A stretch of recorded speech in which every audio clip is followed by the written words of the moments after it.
materi pertama yang ada dalam pembahasan kali ini adalah munafik. Munafik berasal dari bahasa Arab nafiko yang berarti lubang tikus. Lubang tikus tampak tertutup di atas, namun sebenarnya terbuka di bawah. Begitu juga munafik. Dari luar tampak Islam, dalamnya ingkar. Munafik adalah orang yang menampakkan kebenaran, padahal hatinya berbeda. Mereka berpura-pura beriman, padahal sebenarnya tidak. Kepercayaan atau perbuatannya disebut nifak. Kemudian masuk ke dalam pembagian munafik. Yang pertama ada nifak akidah. Nifak akidah adalah orang yang dalam hatinya kafir, tapi secara lisan dan perbuatan menampakkan iman. Mereka pura-pura ikut dalam kehidupan kaum muslimin, bahkan sholat dan berbuat baik di hadapan mereka. Namun, ketika bersama kelompoknya, mereka menunjukkan kafiran dan menolak kebenaran. Contoh kasusnya adalah, yang pertama, di depan kaum muslimin, mereka ikut sholat berjamaah dan mengucapkan salam. Tetapi, ketika bersama orang kafir, mereka justru menghina Islam. Yang kedua, mengaku percaya kepada Nabi Muhammad SAW, tapi dalam hati mereka menolak ajarannya dan menganggapnya hanya manusia biasa yang tidak perlu ditaati. Contoh kasus yang ketiga, menyatakan diri bagian dari umat Islam, tetapi mereka diam-diam merencanakan hal yang merugikan Islam. Kemudian yang kedua, ada nifak amali. Nifak amali adalah perilaku dan perbuatan yang tidak sesuai dengan ajaran Islam. Mereka bisa saja muslim dalam akidah, tapi sikapnya condong mendukung orang kafir. Dekat dengan mereka, bahkan ikut mendukung perjuangan mereka. Dalam pergaulan, orang munafik jenis ini berlagak manis, ramah, dan penuh simpati untuk menarik kepercayaan. Padahal dalam hatinya, ada kebencian, iri, dan juga tipu daya. Contoh kasusnya yang pertama adalah bersikap baik, murah senyum, dan memberi pujian palsu hanya untuk mendapatkan simpati orang lain. Padahal di dalam hati mereka membencinya. Kemudian yang kedua, mengaku cinta kepada Allah, tetapi lebih suka menolong orang kafir yang memusuhi Islam dibandingkan menolong sesama muslim. Contoh kasus yang ketiga, mendukung kegiatan orang kafir yang merugikan Islam, misalnya ikut menyebarkan propaganda yang melemahkan kaum muslimin. Selanjutnya, masuk ke dalam karakter orang munafik. Yang pertama, mereka tidak suka dan berpaling dari hukum Allah dan Rasulullah. Orang munafik cenderung sombong, penuh dusta, dan juga bodoh. Mereka bersifat pengecut, hatinya sakit, dan menganggap manusia mukmin tertipu agamanya. Mereka juga takut sifat munafiknya suatu hari akan terbongkar. Mereka suka memperolok Allah dan Rasulnya, malah sholat, ria, menyuruh akan hal-hal yang mungkar, melarang akan hal-hal yang makruh atau baik, dan mereka bersifat kikir. Jadi orang munafik. Rasulullah SAW bersabda, ada 3 tanda orang munafik. Jika berbicara, berdusta, jika berjanji ingkar, dan jika diberi amanah, mereka berkhianat. Contoh sikap orang munafik berdasarkan 3 ciri utama tadi adalah, yang pertama, jika mereka berbicara, mereka akan berdusta. Contohnya, seorang murid berkata kepada gurunya bahwa ia sudah mengerjakan PR, padahal sebenarnya belum.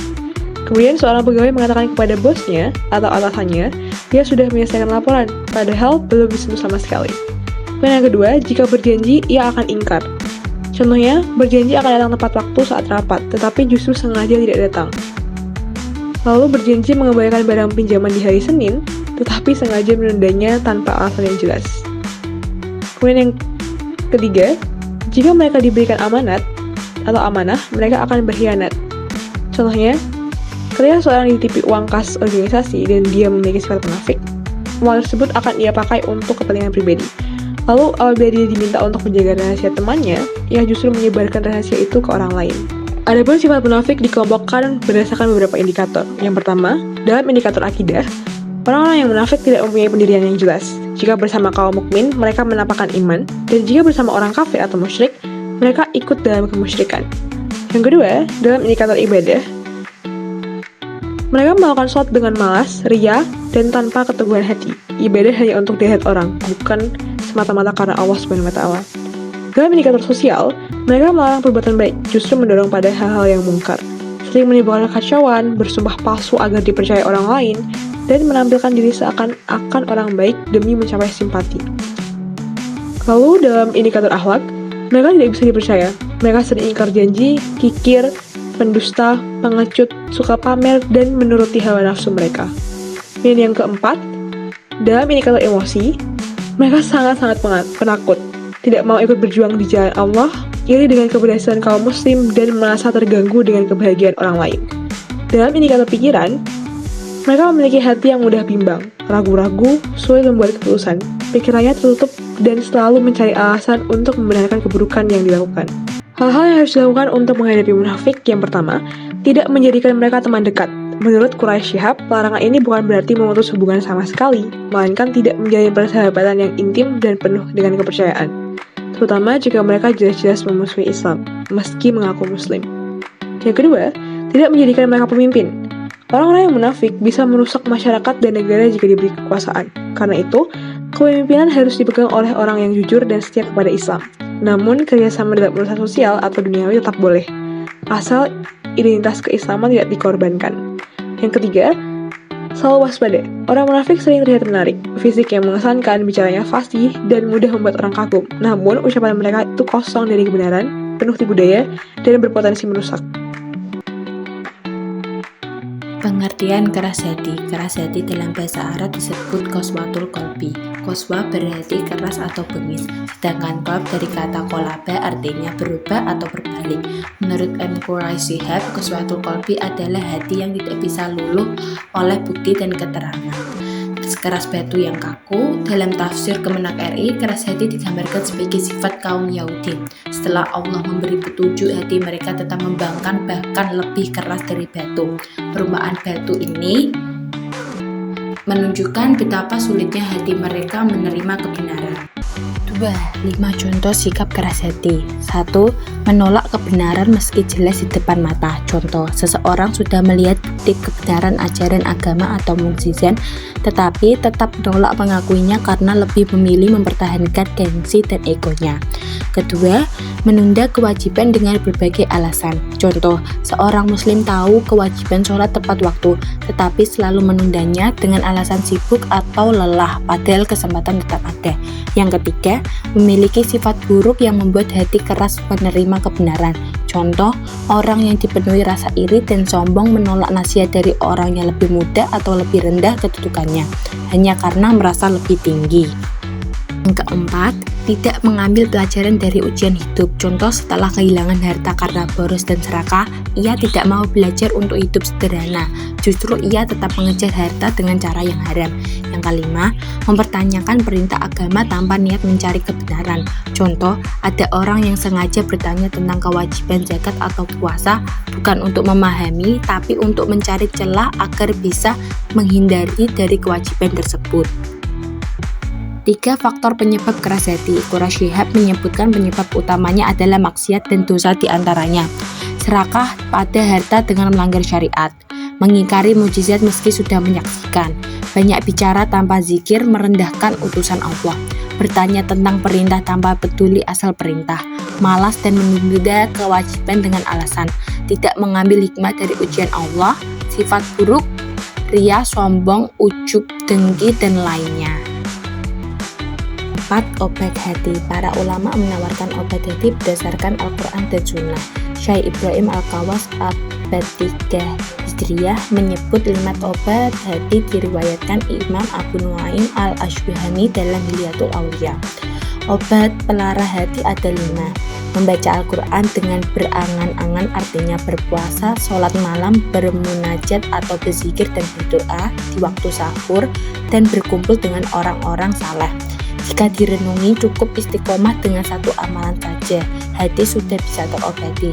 Sebab kenikmatan dalam ketaatan akan mendorong lahirnya ketaatan lain. Guru-guru kita menekankan siapa yang diberi kenikmatan beribadah secara rutin, itu karunia besar dari Allah. Pengertian keras kepala. Keras kepala menurut KBBI adalah sifat tidak mau menuruti nasihat orang lain. Orang dengan sifat ini juga sering disebut kepala batu. Mereka menolak mengubah pendapat atau pandangannya meskipun banyak bukti yang menunjukkan sebaliknya. Di satu sisi, keras kepala bisa dipahami sebagai keteguhan pendirian.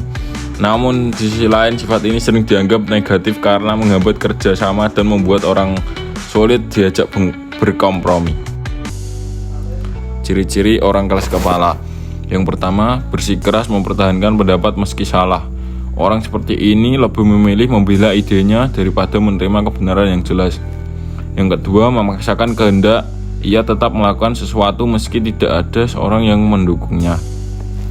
3. Menolak ide orang lain. Saat mendengar gagasan baru, ia lebih fokus mencari alasan mengapa ide itu gagal. Yang keempat, mudah marah dan frustasi ketika dibujuk. Ia menunjukkan sikap emosional dan tidak sabar.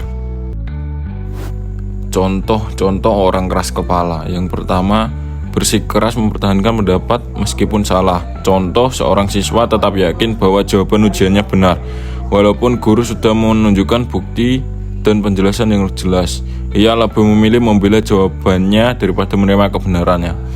Yang kedua, melakukan sesuatu dengan setengah hati karena tidak sejalan dengan pendapatnya. Contoh, seorang pegawai menerima instruksi dari atasan untuk menggunakan cara baru dalam bekerja.